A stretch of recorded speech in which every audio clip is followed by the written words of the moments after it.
Hello! It is great to have you watching, listening, interacting, wherever you are, whatever you may be doing. I'm glad that you are perceiving this. I hope you are looking forward to what we're going to be reading, what we're going to be discussing today. I hope you've had a good week since the last episode. I hope you're keeping safe. I hope you are healthy. And I hope you are enjoying every facet of life. Today we are coming back to the Gospel of John, Chapter 6. Now, last time, of course, I did say that I would be trying to do each chapter as one whole chunk in one go. However, as those of you who are watching can see, I'm doing a part 1, which means there's going to be a part 2, which obviously means I'm cutting up the chapter into smaller chunks.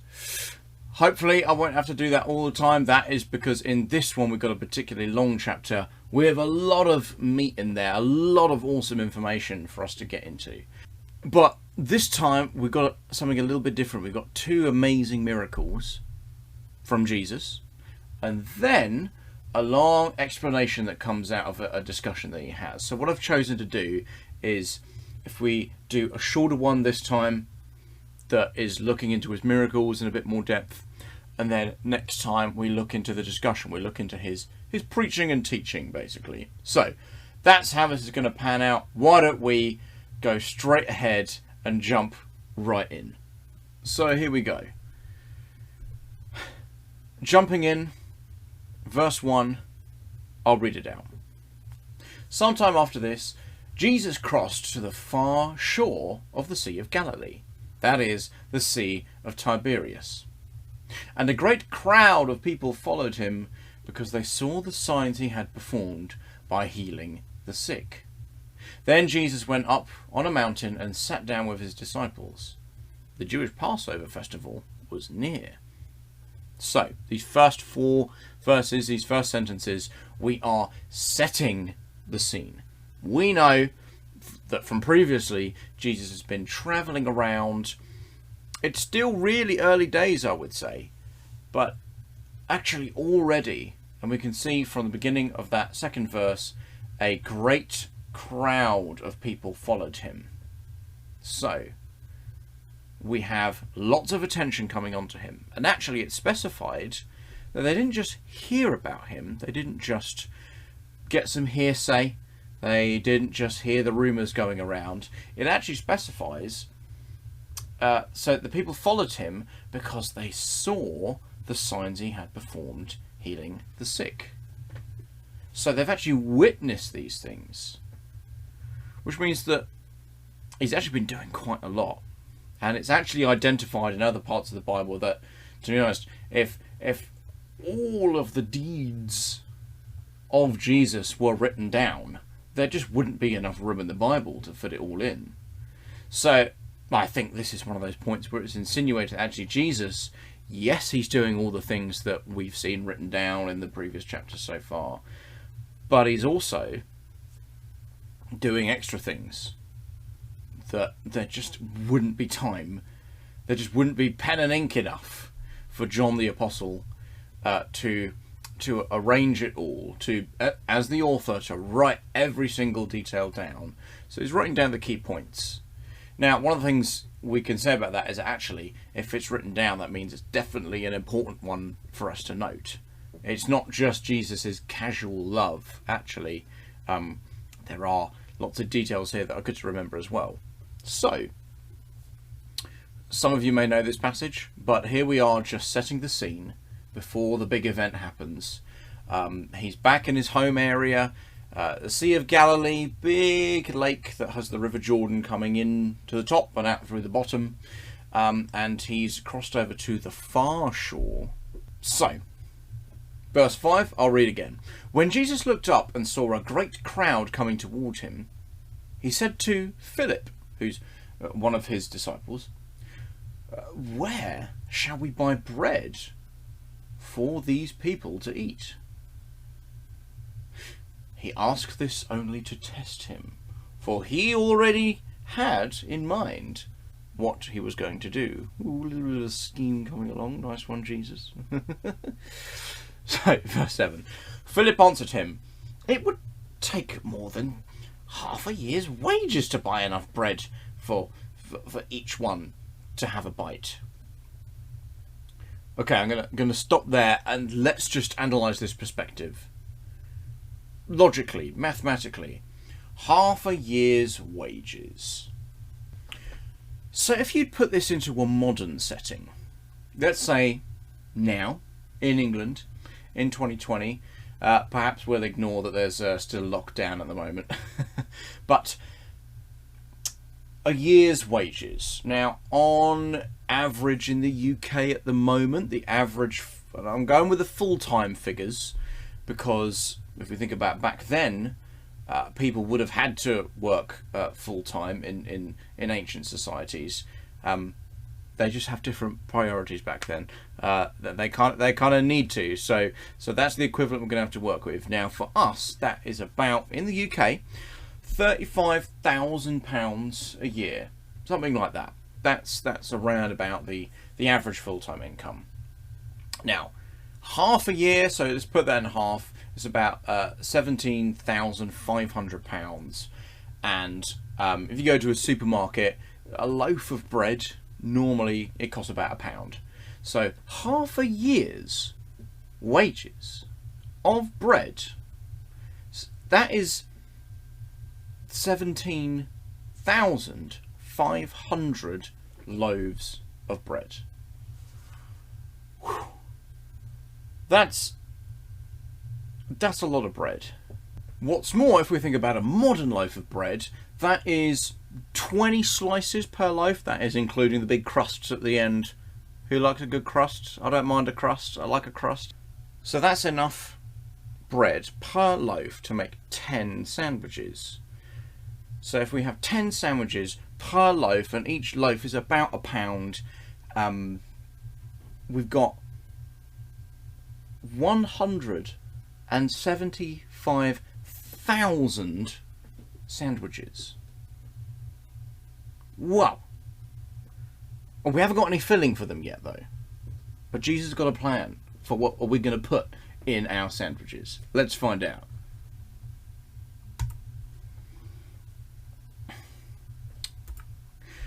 Another of his disciples, Andrew, Simon Peter's brother, spoke up. "Here is a boy with 5 small barley loaves and 2 small fish. But how far will they go among so many?" So Jesus said, "Have the people sit down." There was plenty of grass in that place, and they sat down. About 5,000 men were there.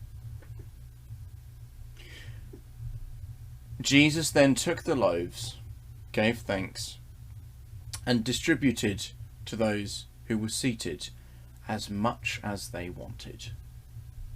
And he did the same with the fish. Don't know about you, but I like a good tuna mayo sandwich. I think that's a great filling to have in a sarnie. Now, we don't know if they were making sandwiches. Sandwiches were probably not invented until the 18th century, something like that. But either way, I find it really fascinating to do a little bit of maths like that, to work out exactly how many sandwiches, how much bread, how much stuff is he creating in this very famous miracle of feeding the 5,000. But it's actually more than that. If we look at this, if we look at verse 10, the bit in brackets, about 5,000 men were there. Now, men is just men. Okay? So every man in this society would have a wife and children. Now, it's hard to say exactly how many children there were, but we know that their family size was bigger than it was now. So let's say every man's brought his wife along, and they've also brought 3 children along. So for every one man, actually, we've got 5. So if we think about 5,000, multiply that by 5, and we've got 25,000 people. Now, okay, rough estimates. I'm not a scholar. I don't know exact numbers in terms of like how big were families, how many kids they often have. I don't know. I'm just going for a rough estimate. But we've got 25,000 mouths to feed. Now, we've got enough bread to make 175,000 sandwiches. That is enough for 7 sandwiches each. 7 sandwiches. Now, I don't know about you, but I feel really guilty when I eat like a single Subway. I think that's a lot of bread. I'm going to need to do some exercise to work that off. But 7 sandwiches. Crikey. That's quite filling. And remember that he's also got these, fish to fill it up with as well. Whoa! Now, of course, I'm just kind of doing these numbers for a little bit of fun. But regardless here, we've got a massive amount of food being proposed here. And still, there is some kind of reality put in place. If we look at verse 11, Jesus then took the loaves, gave thanks, and distributed to those who were seated, so the possibly 25,000 people, and they distributed as much as they wanted. And he did the same with the fish. So we're not just talking about proposed numbers, we're talking about in reality. This is what it's looked like. Now, I don't know about you, but something like a blind person being healed. Now, you can imagine that happening. And in fact, if you've seen something like the Wanderlust films, actually, you might have actually seen footage of that actually occurring. This, however, is very difficult to imagine how this actually happened. It would have to be some kind of magic trick, or as Jesus likes to put it, a miracle. But on this huge scale, I can't actually imagine, even with our modern sliced bread, the great invention that we proclaim it to be, even taking that and if you live in a family where there's multiple adults living in the same house, all eating sandwiches, you know how quick a loaf of bread disappears in a couple of days. But this is amongst thousands of people, and it just keeps going. And it's not just sufficient. It's not just you've got enough for your sustenance. It's you are going to get as much as you want. And in that crowd, you may very well have hungry teenage boys who are just going to eat and eat and eat. You're going to have men who work in the fields all day. And if we can relate it at all to, say, the peasants of the medieval period, they would eat 2 to 3 pounds of bread per day, which in metric is at least a kilogram of bread consumed every day, because they were having to work all day in the fields, really long hours. And it was probably the same for these guys, whether they were working in the fields or whether they were fishermen or whether they were shepherds. They would have had to eat a lot. 7 sandwiches, that would fill us up, but it's also going to fill up someone who's going to be working manual labour every day of their life, apart from once a week on the Sabbath. Jesus is creating out of something very small, a little boy's lunchbox, something incredible. So, John goes on. When they had all had enough to eat, he said to his disciples, "Gather the pieces that are left over, and let nothing be wasted." So they gathered them and filled 12 baskets with the pieces of the 5 barley loaves left over from those who had eaten. After the people saw the sign Jesus performed, they began to say, "Surely this is the prophet who is to come into the world." Jesus, knowing that they intended to come and make him king by force, withdrew again to a mountain by himself. So here we have the reaction of the people. What are they doing? They are thinking he's the prophet, and it's even insinuated that they want to crown him as king. Jesus knows what's going on. Now, it's an interesting one, because we have this implication at the beginning from when Jesus talks to Philip, and he's just speaking to test him. Jesus knows what's to come, which means he must have known that the people were going to react like this. They were going to think, oh, he's the big guy, we must lift him up on a pedestal, we must make him king, we must force him to be our leader.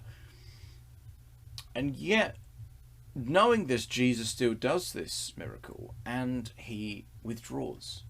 Again, we see this. He doesn't want to be centre of attention. He quite literally runs away from it. Now, there's a bit of a pattern here of sometimes folk in the Bible seeing a situation that might tempt them to do something wrong. They make the right decision by just running away. We see this, if you know Joseph and the Technicolor Dreamcoat story, Potiphar's wife. That circumstance, if you know the the musical well, you know what I'm talking about. He literally ran away from that situation, fearful that sexual temptation would be too much of a problem for him, and so he literally runs away. Other times in the Old Testament, you got something like Elijah up against the prophets of Baal, where the story is basically that God, the God of the Israelites, challenges a false god that a lot of them are praying to at the time, and does this incredible miracle, basically proving them wrong. And in retaliation, Baal is overthrown, the icons are destroyed, and all the prophets are killed, actually. But in response to that, the prophet Elijah, who seemed to be the only one wanting to fight against this false religion, steps out and leads the people in prayer and back to focus on God again. He's actually hunted down and has to run away. It's not quite the same situation, but we still see is when people have the wrong intention, that in this case goes directly against what Jesus is planning. He runs away. He doesn't try to deal with them. He doesn't try to admonish them or debate with them about it. He just runs away. There's something about that teaches us that actually it's fine to run away sometimes. When the situation has got so horrific, so uncontrollable, it's okay to run away. I heard a saying this morning that is, there's nowhere good to stand in a massacre. Meaning, when a situation has gone totally terrible, there is nowhere good to stand. The only thing, the best thing to do is, if you can, get out of there. Go away. And what we also saw is that, where does Jesus run to? He runs to a mountain. Now, Elijah ran to a mountain when he was persecuted. Abraham was told to go and worship God at a mountain. There's loads of stories about where God meets people through their prayers when they're on mountain tops. I love that. I love being on top of mountains and you can see so much. It's like you have a new perspective. And I think in the Bible we have that understanding. Firstly, the physical perspective of just being able to see the land. It renews the mind a bit. But also there's a spiritual reality here. Jesus doesn't want to be swamped by all these people who want to force him to be king. So he runs to a place where he can re-establish perspective.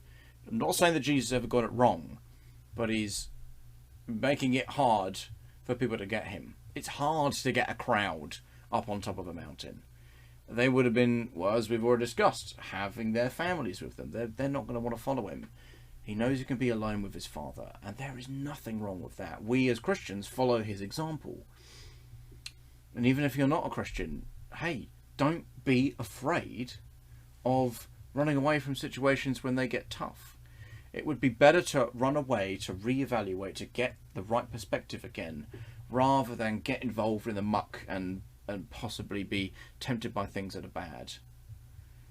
He knew that the people were going to worship him in a sense, and he didn't want that. What he did want is for them to be supplied. In this case, literally with food. He wanted to show them that God still cares for them by doing this really weird miracle that we just can't visualize it in our mind's eye. He still is providing for them, but he wants to get across a message that no, it's not about me being a big special person that you give all your fame attention to. No, it's not about that. I'm doing this out of humility, because I'm starting with just 5 little loaves and 2 little fish, and out of that I am creating 175,000 tuna mayo sandwiches. Incredible, isn't it? Absolutely amazing. So that was the first of the 2 miracles that we're going to look into today. The next one follows straight afterwards. Jesus has just run off. The disciples haven't gone with him. So what do? Let's find out. So jumping in back on verse 16. It's the same day. Presumably the crowd is dispersed and the disciples are still just hanging around. So when evening came, his disciples went down to the lake, where they got into a boat and set off across the lake for Capernaum. So they're going back to the other side, basically. By now it was dark, and Jesus had not yet joined them. A strong wind was blowing, and the waters grew rough. Now, setting a new scene here. It's getting dark. There's a storm brewing. Back then, going out on a boat at night time was very normal if you're a fisherman, and a few of these guys were fishermen.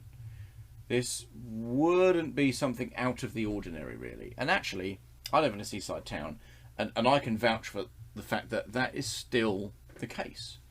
Men in their boats will go out at night time, because that seems to be the best time to be catching fish in large quantities. And then they will come back ready to sell what they've caught in the morning. So, you got a few individuals in this boat. Some are Jesus' disciples, who are trained fishermen. They're used to being on this lake, and they, having lost Jesus, are like, okay, well, we'll just go back home then, I guess. It's getting dark. Who knows, maybe they even thought they'd catch some fish on the way back, maybe make some money the next day. Who knows? But regardless, that's the new scene we have. Verse 19, let's continue. When they had rowed about 3 or 4 miles, they saw Jesus approaching the boat, walking on the water, and they were frightened. But he said to them, "It is I. Don't be afraid." Then they were willing to take him into the boat, and immediately the boat reached the shore where they were heading. Crazy. This is another one of those really wacky, rather famous miracles, walking on water. What the heck is going on here? Jesus has gone sort of like caught up with them. He's like, oh no, all my friends are going home. No, I better catch up with them. What's the shortest route? As the crow flies, or as the Jesus walks? There is, in fact, even a lizard. Not sure where in the world it lives, but there is a type of lizard called the Jesus lizard, because it's able to walk on water, quite literally. It runs so quick with its wide feet, hitting the surface, that it actually there is enough water tension for it to actually be able to walk across the surface of the water. Isn't that fascinating? But you don't have to be some intellectual to work out that human beings can't just walk on water. So this must be another miracle. Now, I've heard people say to me that, well, you know, he probably just found a convenient sandbank to go across, and you know, he was probably just in the shallows. But I'm not convinced. The fact of the matter is that it says that these people were scared when they saw this. Some of the other eyewitness accounts of the Bible add little bits to this, identify that actually they thought it was a ghost, some of them. We also have an account where actually Peter tries to join Jesus on the water later on. And actually he starts to drown at one point. Now, he is someone who would have known the lay of the land. Now, if Jesus is just finding a convenient sandbank, how can someone that's trying to do the same thing with him, how does someone else start to drown when Jesus is fine? There's all kind of funny things we can do to try to scientifically explain this, but the fact of the matter is, it's written down in this ancient text. The people in the boat, some of whom were sailors, were scared, which suggests that actually this is something out of the ordinary. That they were actually 3 or 4 miles through the lake. So they were in the deep waters. They were not in a place where there would be a convenient sandbank for someone to pretend they're walking on water through. This is a position where actually there's got to be something miraculous behind this explanation. And what's more, and this is another little hidden bit, verse 21, then they were willing to take him into the boat, despite their previous fear, and immediately the boat reached the shore where they were heading. What? So Jesus can now teleport boats full of people, basically. Crikey. Now remember, they were in the middle of a storm. Remember that, okay, some of them are trained sailors, but actually you think of boat technology back then, not amazing. You think about how unpredictable the weather is. Well, I mean, in England it's terrible. But anywhere where there's water, you get a lot of evaporation off the seas from sunlight. And so storms, especially in hot climates, they can hit at any moment. Totally unpredictable. You never know whether it's going to be a little one or a big one or whatever. Anywhere in between, unpredictable. So, yes, these sailors might have dealt with a few storms in their past, but they were fearful at this point, which means this could have been a really bad one. So again, we have this second miracle set, as I feel that it is actually kind of multiple miracles that are going on at the same time here, where actually we've seen him provide sustenance in terms of food for loads of people so that people eat their fill. Now we see him deliver out of quite literally darkness to a point of safety. And Jesus, in this second instance, is actually doing something miraculous just to get to that point. Now, what can this teach us? Well, it teaches us that actually God still cares about us. No matter if we, firstly, like the big crowds, are really eager to see more from him, so much so that we just want a crowd and just want to receive and want to see stuff, God delivers. But also, secondly, if, like these disciples, we've kind of just like given up on Jesus. No, they didn't go and bother trying to find him. Seemingly, they just tried to go home. And Jesus, still being aware of the troubles that they're going to go through, he still goes to find them. So, Jesus will provide something. Whether we try to purposefully go and seek him, or whether we are trying to run away from him, he's still a provider. I saw recently that film about Mr. Rogers, A Beautiful Day in the Neighbourhood, and the most precious moment in that film is when Mr. Rogers, Fred Rogers, being played by Tom Hanks, is talking to the main character, and to help him when they're sitting in, if I believe it's a Chinese restaurant, and he says, just think about all the people who loved you into being, and just take a moment and be quiet. And the whole restaurant goes quiet. And Tom Hanks, the actor, he even looks directly into the camera as if to say, look, you do that too. You do it as well. And then when he gets to it, he doesn't say, haha, see, that was good, wasn't it? No, Mr. Rogers says, thank you for doing that with me. Still possessing such humility even through helping people. And how did Fred Rogers know that? Well, he was a Presbyterian minister. He was well versed in the Bible himself. And his example was Jesus. And we see this. Provision, yet humble. Gifting, yet not attention seeking. We see it in Jesus here. And so when I'm talking about Jesus providing, no matter whether you're running towards him or away from him, you'll be thinking, oh, well, I've been, tottering around in life for decades. I haven't received any provision from Jesus. Think about that thing I just said. Think about as Mr. Rogers did in that film. If you've seen the film, even better. If you haven't, I flipping well recommend it. But just think about all those who have loved you into existence. And when he puts it like that, it made me realise, and I hope it makes you realise, you exist because of love. Isn't that amazing? Now, yeah, it's your parents. They loved you into existence. It's all of their parents before them. They loved you into existence.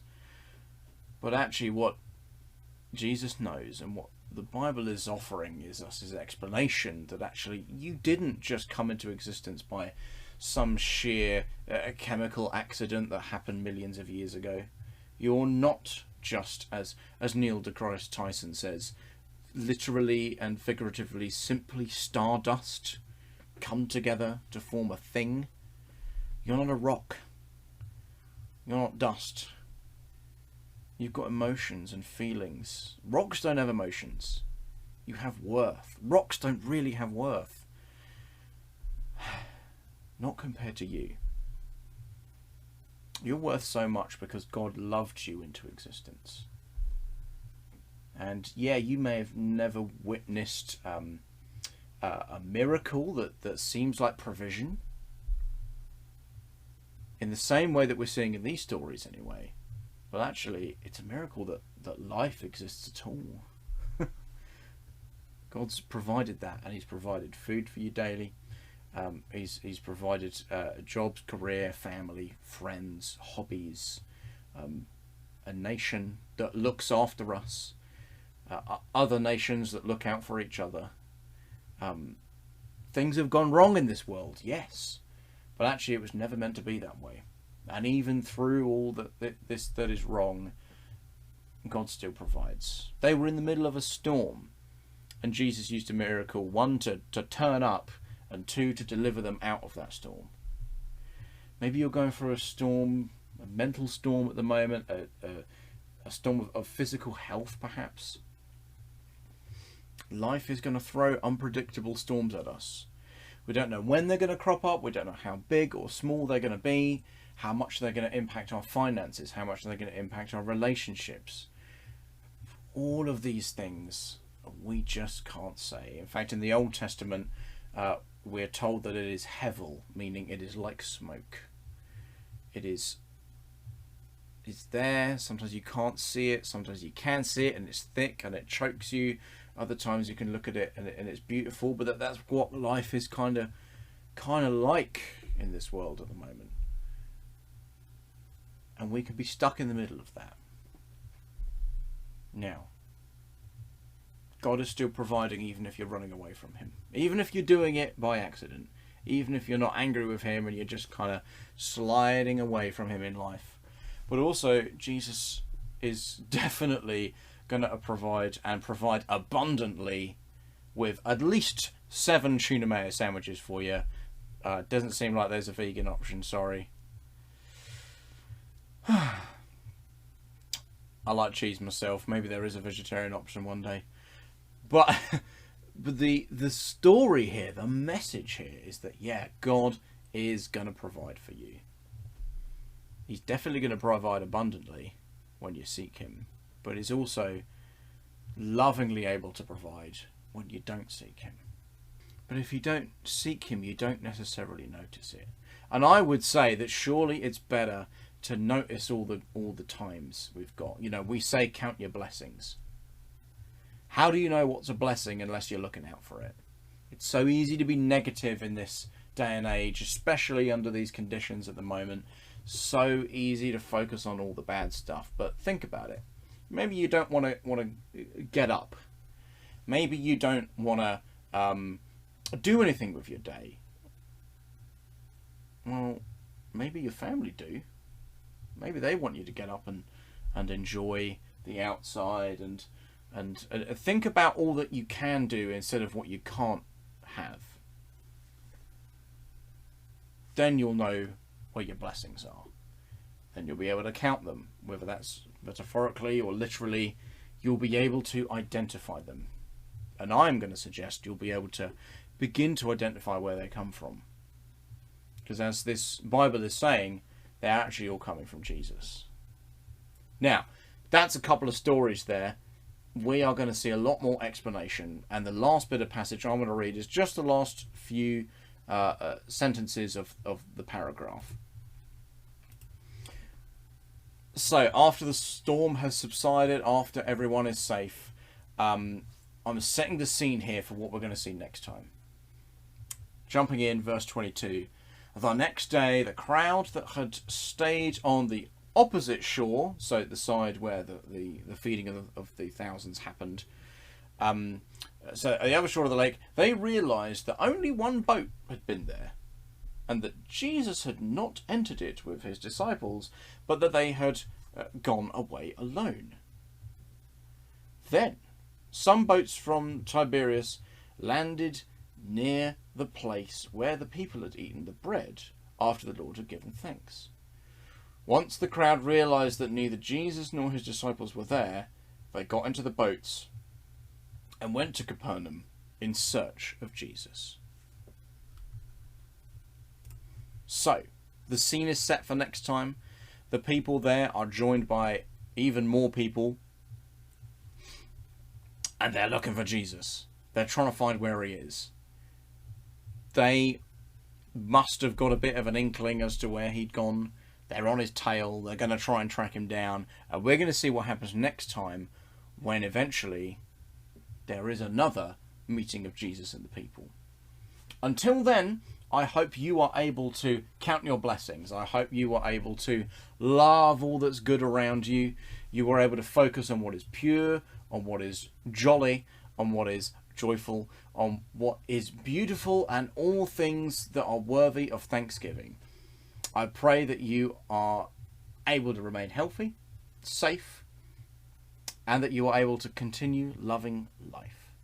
And I hope you've enjoyed this and all that's been happening as part of this little series, whether you are watching this live or later on YouTube, or whether you are listening to the podcast. You are incredibly welcome. You are incredibly loved.